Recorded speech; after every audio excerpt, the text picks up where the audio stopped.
तो आइए आज जानेंगे हिस्ट्री का टॉपिक है मौर्य वंश। ठीक है, मौर्य वंश के बारे में हम लोग जानेंगे और इसको समझने का कोशिश करेंगे। जैसे कि इसमें क्वेश्चन आएगा कि मौर्य वंश का स्थापना कौन किया है। ठीक है, तो मौर्य वंश का स्थापना कौन किया था? चंद्रगुप्त मौर्य। कौन किया था?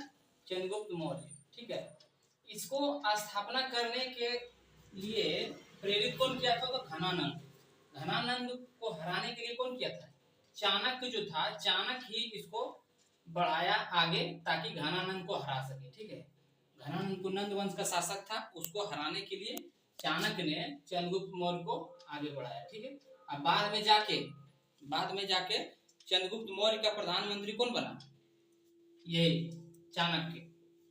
इसका दूसरा नाम क्या है? चाणक्य का दूसरा नाम क्या है? तो विष्णुगुप्त या कौटिल्य। ठीक है, चाणक्य का पूछेगा कि दूसरा नाम क्या है तो विष्णुगुप्त। क्या बोलेंगे? विष्णुगुप्त या कौटिल्य, इसी को बोलते हैं कौटिल्य। ठीक है, इनका जन्म जो है, चंद्रगुप्त मौर्य का जन्म हुआ था 345 ईसा पूर्व में। कब हुआ था? 345 ईसा पूर्व में हुआ था। इसको याद रखना है। ठीक है, अगला है इसका पुस्तक अर्थशास्त्र का संबंध राजनीति से है। एक पुस्तक भी लिखे थे। कौन? चाणक्य। चाणक्य जो है एक पुस्तक लिखा था, उसका नाम क्या था?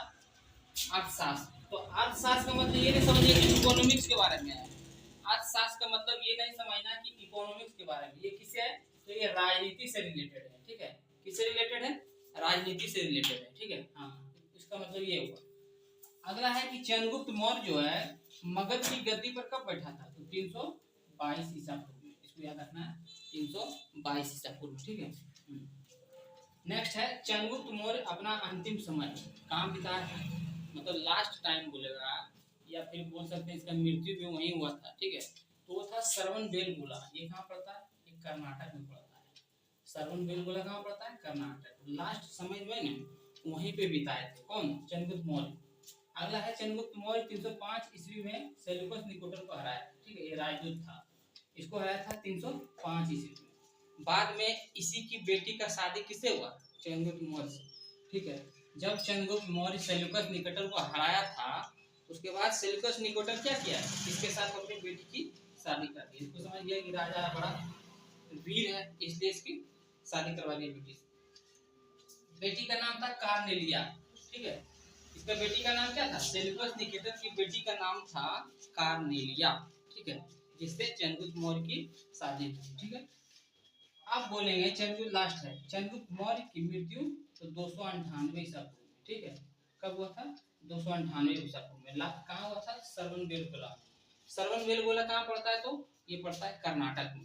ठीक है, कर्नाटक की राजधानी बेंगलुरु। जन्म कब हुआ? 345 में। मृत्यु 298 ईसा पूर्व। पूछेगा कि ये गद्दी पर कब बैठा? तो 305 ईसा पूर्व में।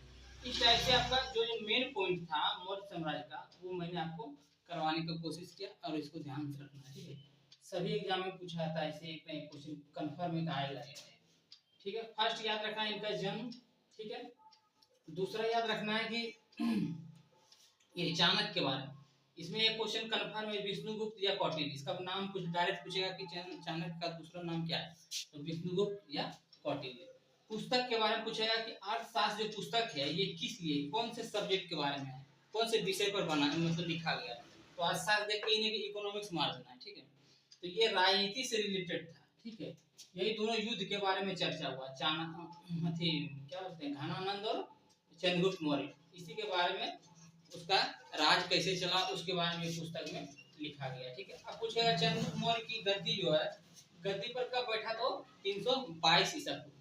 ये सब जो मेन पॉइंट था मैंने शॉर्ट में आपको बताने का कोशिश किया। तो अगर अच्छा लगा प्लीज हमारे चैनल को सब्सक्राइब एंड शेयर करें। ठीक है, ज़्यादा से लोगों के लिए शेयर करने का कोशिश करें और चैनल को सब्सक्राइब करें। धन्यवाद।